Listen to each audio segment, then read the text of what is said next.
শরীয়তে আছে না নাই? ফজর, জোহর, আসর, মাগরিবে, ঈশা 5 ওয়াক্ত নামাজ চলে যায় ব্যবসায়ী ব্যস্ততায়, নামাজের সুযোগ তার হয় না।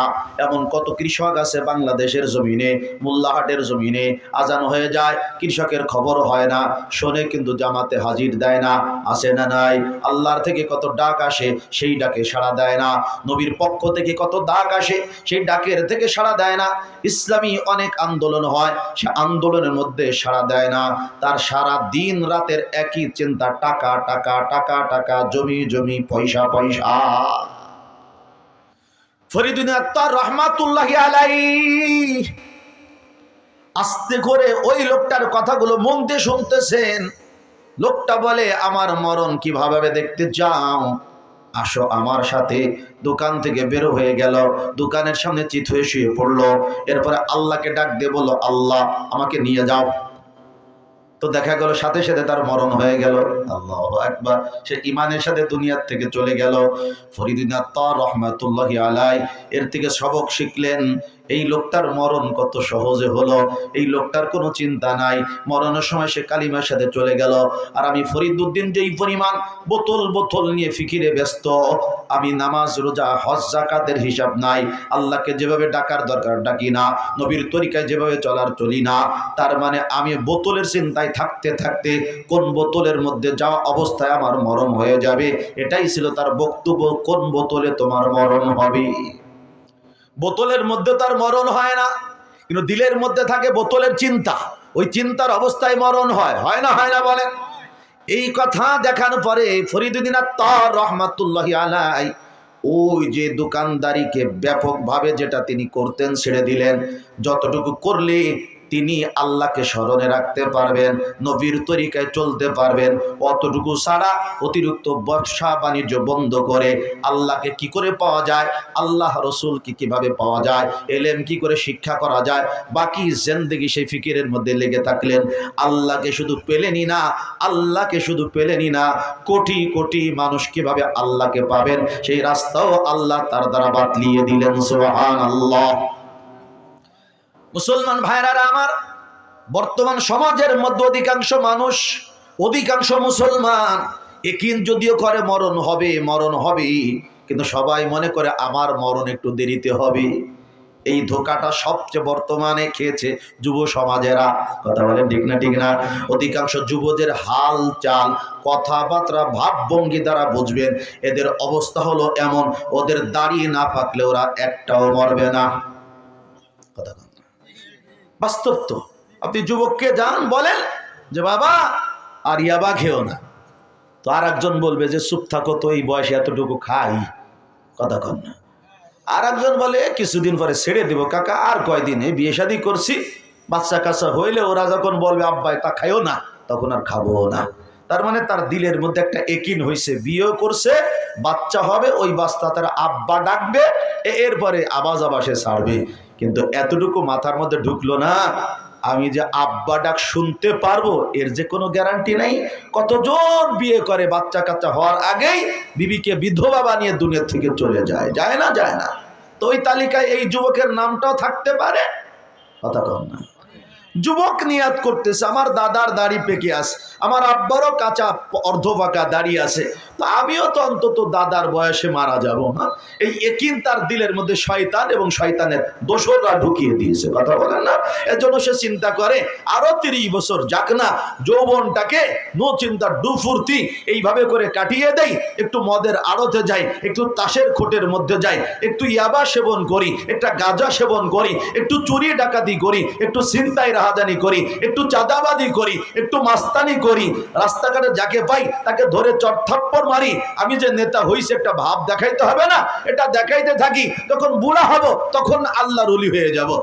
দোস্ত, তোমার জিন্দেগির মধ্যে এই একিনটা যে বসাইছে সে হলো সবচেয়ে বড় শয়তান। কথা কন না? এই একিনটাই তোমাকে ভুলাচ্ছে, এই একিনটাই তোমাকে শেষ করে দিচ্ছে যে তুমি বুড়া হবা। বরং তোমার একিন তো এতটুকু নাই যে তুমি আজকের রাতকে পার করতে পারবা। কথা ঠিক কিনা? নবীজি সাল্লাল্লাহু আলাইহি সাল্লাম সাহাবায়ে কেরামের মাজমায় সাহাবায়ে কেরামদেরকে লক্ষ্য করে বললেন, সাহাবায়ে কেরাম মরণকে তোমরা কত দূরে মনে করো। এই পৃথিবীতে তুমি আর কতক্ষণ থাকবে, কতটুকু তোমার একিন হয় যে এতটুকু থাকবো। এক সাহাবী বলে ফেললেন, ইয়া রাসূলুল্লাহ, ইয়া হাবিবাল্লাহ, আমি যখন মাত্র 2 রাকাত নামাজের নিয়াতে দাঁড়াই, আমার ভয় হয় এই 2 রাকাত নামাজ শেষ করার আগে আগেই না জানি আমার মরণ হয়ে যায়। একটু চিন্তা করেন, সাহাবাওয়ালা চিন্তাও যদি আমাদের হতো, আমাদের দ্বারা কিন্তু নাফরমানি হতো না। কারণ তারা মৃত্যুকে 2 রাকাত নামাজ পড়তে যত সময় লাগে অত দূরেও মনে করতেন না, বরং তার থেকে আগে আগে চলে আসবে, মৃত্যুকে এতই কাছে মনে করতে। সত্য কথা, আমরা যতই দুষ্টু হই, যতই খারাপ হই, যদি আল্লাহর পক্ষ থেকে বলা হইতো যে তোমার হায়াত আর 10 মিনিট আছে, কয় মিনিট একটু বলেন, 10 মিনিট আপনি আর বাঁচবেন, এই কথাটা যদি বলতো আল্লাহ, তাহলে আপনার ওই 10 মিনিটে কি করতেন? আপনি কিছুই করতেন না। মানে এইরকম তার হইতো না। অন্তত যেহেতু আল্লাহ 10 মিনিট দিছে, ভালো করে একটা ব্যঞ্জন খাইয়েই মরি, এটা করতেন? ভালো করে একটু গাঁজা খাই, এই নিয়ত কি করতেন? মুসলমান হিসেবে কর, কাফের বেঈমানের হিসেব তো আর আমার কাছে না। আমি মুসলমান হিসাবে বলতেছি যে আল্লাহ আপনারে বলেই দিছে তোমার আর হায়াত 10 মিনিট আছে। তখন কি কেউ কোন অকাম করবে? না। যত বড় অপরাধী হোক, সে চিন্তা করবে এই 10 মিনিট অন্তত পক্ষে আমি অজু করে 2 রাকাত সালাতুত তওবা পড়ে আল্লাহর কাছে অঝোর ধারায় কাঁদবো, চোখের পানি ফেলে দিয়ে, যেন কাঁদতে কাঁদতে চোখের কণা দিয়ে পানিটা বের হয়, আর ওই ওসিলায় যেন আল্লাহ আমাকে ঈমানের সাথে মরণ দেয়, অতীতের গুনাহ যেন মাফ করে। এই অবস্থা সবারই বিরাজমান হবে, হবে নিশ্চিত বলা যায় ইনশাআল্লাহ, যদি আল্লাহ বলে দিতেন। কথা ঠিক না? তো দোস্ত, আমি তো 10 মিনিটের কথা বলে ফেললাম। 10 মিনিট তো অনেক দূরে। সাহাবী বলেন 2 রাকাত নামাজ পড়ে আমি শেষ করতে পারবো, এতটুকু আমার হায়াতের গ্যারান্টি নাই। নবীজি বললেন, তো আমার অনুভূতি শোনো, আমার জীবন সম্পর্কে আমার কেমন ধারণা। আমি নামাজ শেষের দিকে পৌঁছে গিয়েছি। নামাজের শেষ বেলায় 2 দিকে সালাম ফেরাতে হয় না? হয় না? এটা একটা ওয়াজিব আমল, ঠিক না? আসসালামু আলাইকুম ওয়া রাহমাতুল্লাহ, এটা বলে ডান দিকে সালাম ফেরাতে হয়, এরপরে বাম দিকে আরেকবার সালাম ফেরাতে হয়। নবীজি আমার বলেন, আমি ডান দিকে সালাম ফিরিয়ে ফেলেছি, এবার যে আমি আসসালামু আলাইকুম ওয়া রাহমাতুল্লাহ এইটা বলে বাম দিকে সালাম ফেরাতে পারবো, এতটুকু ইয়াকিন আমার হয় না। আমার ভয় হয় একদিকে সালাম ফেরাতে ফেরাতে না জানি আমার মরণ হয়ে যায়। এইরকম ইয়াকিন যদি আমার দিলের মধ্যে আসতো, মরণকে যদি এত কাছের থেকে আমরা দেখতাম, তাহলে এই দুনিয়ার যত আরাম আয়েশার মজা এগুলো আমরা দিতে পারতাম না। নবীজি এক হাদিসের মধ্যে বলেছেন, ওই আয়াতের ব্যাখ্যা, আল্লাহ পাক রব্বুল আলামিন যে বলেন, ফালিয়াযহাকু কলিলাও ওয়ালিয়াবকু কাসীরা, তোমরা হাসো কম কাঁদো বেশি। হাসো কম কাঁদো বেশি। নবীজি বলেন, আমি যা জানি তোমরা যদি তা জানতে। নবী বলেন, আমি যা জানি তোমরা যদি তা জানতে। নবী কি জানেন? বলে নবী সব জানেন। কথা বলেন, কতটুকু জানেন? বলে আল্লাহ যতটুকু আমার নবীকে জানিয়েছেন। আল্লাহ পাকের নবী সাল্লাল্লাহু আলাইহি সাল্লাম মেরাজের রজনীতে গিয়ে জান্নাতও দেখছেন, জাহান্নামও দেখছেন। জাহান্নামে কত প্রকার আযাব হবে, কি কি অপরাধে হবে, সেটাও আল্লাহ তার নবীকে দেখিয়েছেন। নবীজি বলেন, আমি যা দেখি তোমরা তা দেখো না, আমি যা জানি তোমরা তা জানো না। আমি যা জানি তা যদি তোমরা জানতে, হাসতে না মোটেও, কাঁদতে আর কাঁদতে, কাঁদতে আর কাঁদতে, বিবির সাথে বিছানায় আরাম করে ঘুমাতে পারতে না, পাগলের মতো বিছানা ছেড়ে জঙ্গলে চলে গিয়ে আল্লাহ আল্লাহ বলে কাঁদতে থাকতে। ও দোস্ত, যারা যত বেশি মরণকে কাছের মনে করে তারা তত বেশি দুনিয়া ত্যাগী হয়। দুনিয়া দিয়ে তাদের অত লম্প জম্প থাকে না। তাদের ইয়াকিন হয়ে গেছে, আরে দুনিয়া এমন একটা জায়গা, এখানে ভালো খাবার খেলেও দিন কেটে যায়, এখানে কোনো রকম খেলেও দিন কেটে যায়। কথা বলেন, আমি যা খেয়েছি আজকে হয়তো এরকম অনেকেই খান নাই। লজিংয়ের খাবার, মাদ্রাসার খাবার, আবার আর এক মহব্বতের মানুষের খাবার। অথচ আমার মুসল্লি যারা আমার পিছনে নামাজ পড়েছে, হয়তো কেউ শুধুমাত্র ডাল ভাত খাইছে, তাদেরও সময় কেটে সন্ধ্যা এসে গেছে, আমারও সন্ধ্যা এসে গেছে। হতে পারে আমার শারীরিক কন্ডিশনের থেকে তাদের শারীরিক কন্ডিশন আরো ভালো আছে। কথা বলেন না? আমি ঢাকা থেকে প্রাইভেট কারে করে এখানে এসেছি।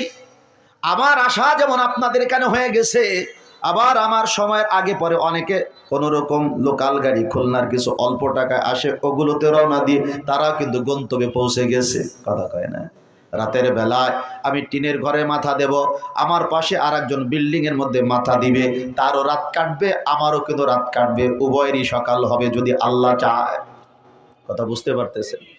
এইখানে আমরা যারা বসে গেছি, সবার গায়ের জামা কি একরকম দামের? কথা বলে?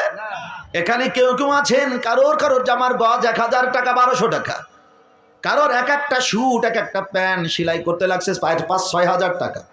আবার এমনও লোক আছে মাথার থেকে পা পর্যন্ত অল বডির পোশাক বিক্রি করলে হবে না 1000 টাকা। দেখে লাল ভাই চলান 100 টাকা, 200 টাকা, এগুলো গায়ে দিয়ে আমরা মাহফিলে আসি, লজ্জার কিছু নেই। কথা বল না? তাহলে কি বুঝলাম?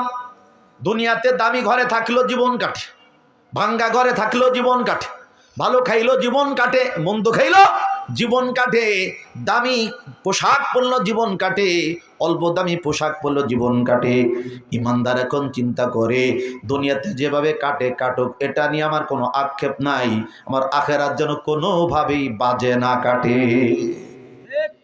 ওই আখেরাত যদি ভালো কাটাতে হয়, ওই আখেরাতটাকে যদি সুন্দর করে কাটাতে হয়, আমাদের বেশি বেশি করে মরণ নিয়ে ভাবতে হবে।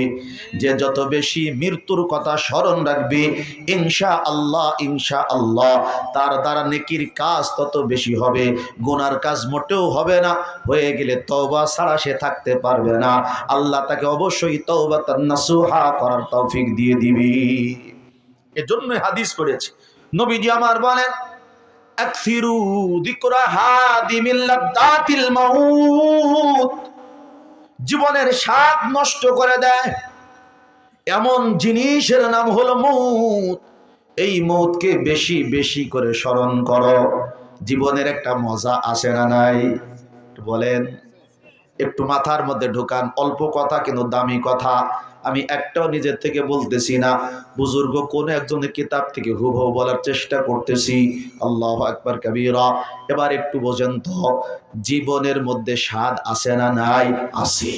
খাবার মধ্যে স্বাদ, পান করার মধ্যে স্বাদ, কথা বলার মধ্যে স্বাদ, শোনার মধ্যে স্বাদ, বাড়ি ঘর বানানোর মধ্যে স্বাদ, নেতৃত্ব দেওয়ার মধ্যে স্বাদ, মিছিলের মধ্যে স্বাদ, পচা চা খাওয়ার মধ্যে স্বাদ, টোস্ট খাওয়ার মধ্যে স্বাদ। কথা কয় না? স্বাদই স্বাদ। আল্লাহ পাকের রাসূল বলছে, আদ-দুনিয়া কুল্লুহা মাতা, আদ-দুনিয়া কুল্লুহা মাতা। নবী বলেন, গোটা পৃথিবী হলো উপভোগ্য বস্তু, উপভোগ করার মতো, মজা পাওয়ার মতো, স্বাদের মতো। আল্লাহ পাক সব জিনিসের মধ্যে স্বাদ রাখছেন না রাখেন নাই? এই যে সামনে, আমার সামনে কিছু ঘাস, নজরে যখন পড়ছে আলাদা একটা ফিলিংস আর মজা লাগতেছে। সবুজ ঘাস দেখলে একটা মজা লাগে না? লাগে না? সবুজ গাছের মজা কত মজা। এই যে আমার পাশে ভাইজান দীর্ঘদিন বিদেশে থাকছেন আরব রাষ্ট্রে, আরব রাষ্ট্রের মধ্যে ঘাস তো তেমন নাই, বিভিন্ন সিস্টেমে তারা উৎপাদন করে। ওইটুকু ঘাস দেখলে তারা হুররে হুররে মজা করে বসে, আনন্দ পায়। মজা আছে না নেই? সবুজ শ্যামলিমার দিকে তাকালে মজা লাগে না? লাগে না? নদী নালা পাহাড় পর্বতের মধ্যে মজা লাগে না? লাগে না? আব্বা আম্মার দিকে তাকালে মজা লাগে না? লাগে না? ছেলে মেয়ের দিকে তাকালে মজা লাগে না? লাগে না? স্বামী স্ত্রী একজন আর একজনে তাকালে মজা লাগে না? লাগে না? বলে লাগে। নবী আমার বলে, পুরা দুনিয়া হলো মজা আর মজা, মজা আর মজা। নবীজি বলেন, এই সব মজা এক মুহূর্তের মধ্যে শেষ করে দিতে পারে একটা জিনিস, তার নাম হলো মওত। কথা বলেন না? সব মজা এই মোহব্বতের সাথে খেয়াল করে দেখেন, এই জীবনের যত স্বাদ আর মজা মুহূর্তের মধ্যে শেষ করে দেয় এক জিনিসে, তার নাম মওত। যে মরে তারও শেষ হয়, যাদের মরে তাদেরও শেষ হয়। কি বলেন?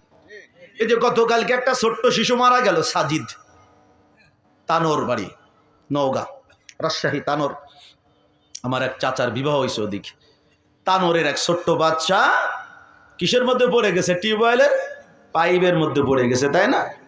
ওই যে পড়ছে, সারা বাংলাদেশের মানুষ যখন জানছে তখন থেকে দোয়া করছে, আল্লাহ এই ছোট্ট বাচ্চারে তুমি বাঁচায়া দাও। কি বলেন? বাংলাদেশের ফ্রিডম ফাইটার যারা বহুত চেষ্টা করছে, কিন্তু আল্লাহ হায়াতে রাখে নাই। 32 ঘন্টা পরে তাকে উদ্ধার তো করতে পারছে, কিন্তু কি মারা গেছে। এখন এইটুকু শুধু আপনার মাথার মধ্যে ঢুকান্ত, যে বাচ্চাটা বেঁচে ছিল তার একটা মজা ছিল না জীবনে?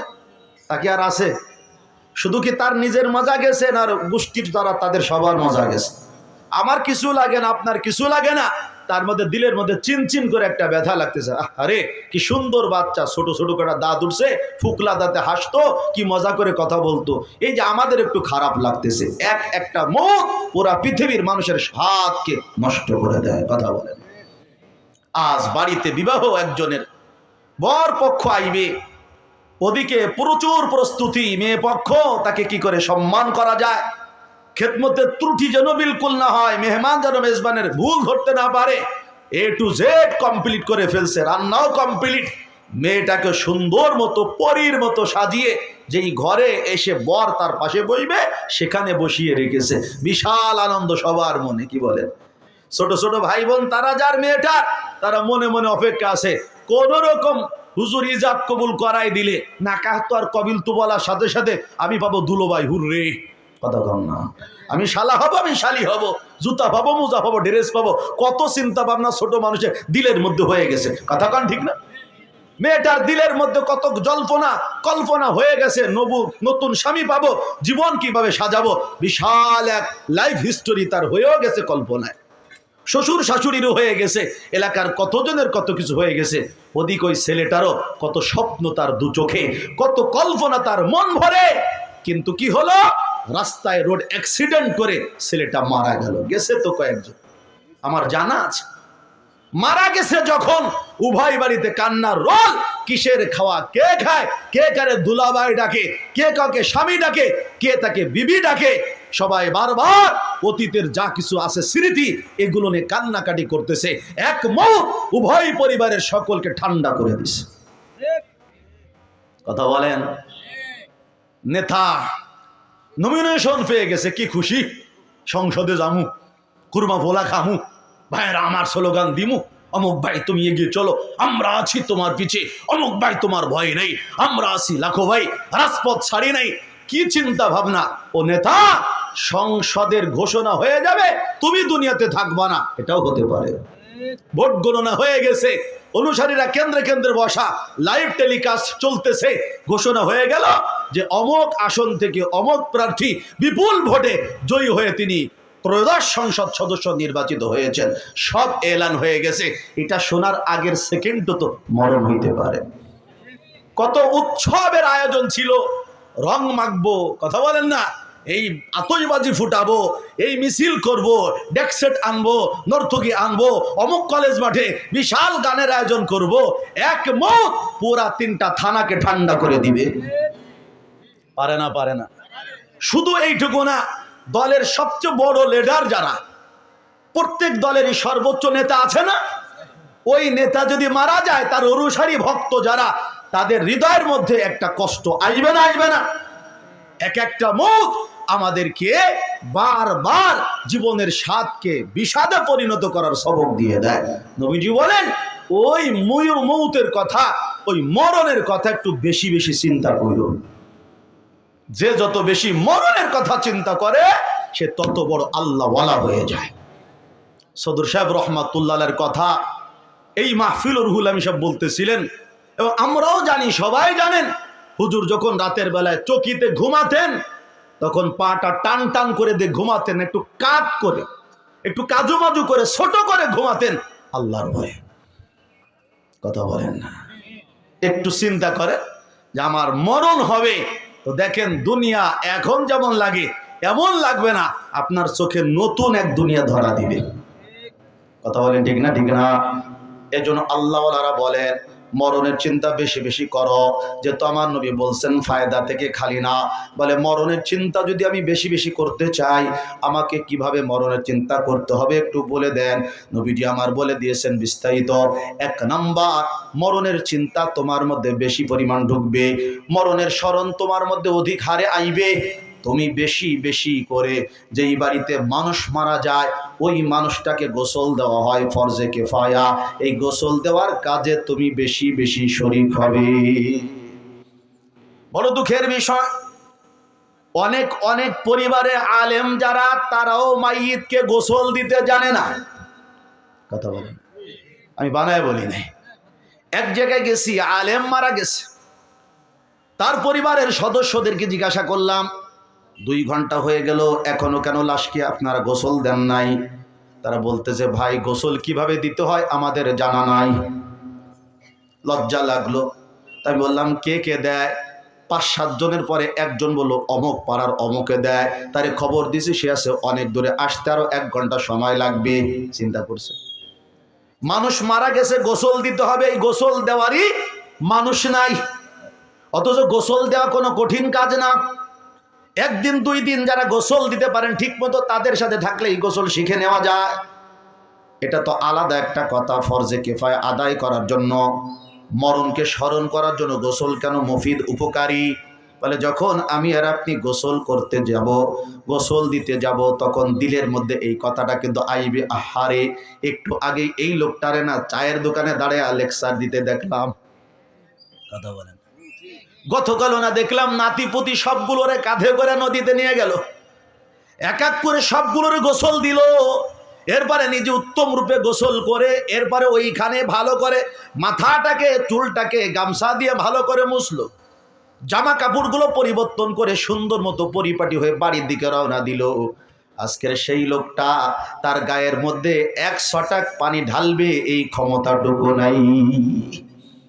কথা কয়, নিজের গায়ের লুঙ্গি গামছাগুলো পরিবর্তন করবে এতটুকু ক্ষমতা তার নাই। ডানে বামে কাত হবে এতটুকু ক্ষমতা নাই। কাত করলে কাত, চিত করলে চিত, উপর করলে উপর। এমন নির্জীব হয়ে গেছে, এত রকম ঠান্ডা হয়ে গেছে, ক্ষমতা নাই, ভ্যালু নাই, ভ্যালুলেস। আমার সামনেও এমন একটা জিন্দেগিতে আসবে, হাত থাকবে, পা থাকবে, চোখ থাকবে, কিন্তু কার্যকরিতা থাকবে না। তখন নিজের ক্ষমতা সম্পর্কে ধারণা আসবে। কথা বলেন না, এখন তো কি পরিমাণ ক্ষমতা এক একজনের। রাস্তাঘাটে চলাফেরা করলে বহুত ক্ষমতা ধর দেখা যায়। চালায় সিএনজি, তার ক্ষমতার ঠেলা আমি চিন্তা করি ডক্টর ইউনূস ও না এ। কথা কন, চালায় হলো ভ্যান, তার যে গতি, তার যে কথার স্টাইল, মনে হয় যে এই এলাকার আগামীর এমপি ওই, ওর কথা আমার চলতে হবে, আমার কথা রাগ হবে না। ছোট ছোট বাচ্চা এখনো নাক চিপলে প্যান বের হয়। কথা কন না, তাদের যে কথা বলার স্টাইল আর ধরন, ধমকের যে ওয়েট, আমি মাইকে যত জোরে বলি এর সে আওয়াজ আরো বড় মনে হয়। কি পরিমাণ ক্ষমতা! কথা কন না, না তিনি এমপি, না তিনি মন্ত্রী, না তিনি ডিসি, না তিনি এসপি, খালি কি ভাবে বুঝায় যে অমকের অমক ক্ষমতায় যারা আসতে পারে সম্ভব, তার সাথে আমার গোসর আছে। গোসর, গোসর বোঝেন তো, রশি দিয়ে বাঁধা আর কি। এক জায়গায় একজন খুব জোরে জোরে ধমক দিচ্ছে, তো আর এক লোক বলে ভাই তোমার কথার যে স্টাইল, তাতে তো মনে হয় যে তুমি বড় ক্ষমতাধর লোক। হ্যাঁ আমি তো সরকারি লোক। সরকারি লোক শুনলে একটা ভয় লাগে না? কোন তো কই ভাই আমি মাফ চাই, কেমন সরকারি লোক? তাহলে সরকারি লোক মানে আমি হলো ওসির বাড়ির পাশের লোক। তো উনি ওসির বাড়ির পাশের লোক, এই জন্য উনিও কি কর সরকারি লোক। কথা কন ঠিক না? ঠিক। আবার এমনও আছে যে ওসি যেই নৌকা দিয়ে পার দেয় ওই নৌকার মাঝি, সেই মাঝিও আমি সরকারি লোক, আমি ওসিরে পার করি। আর একজনকে তুমি যদি মাঝি হয়ে খালি সরকারি লোক হইতে পারো, তোমার এই যে নৌকার রশি, ওই রশি তো আমার দোকান থেকে কিছু, তা আমিও সরকারি লোক। আর একজনকে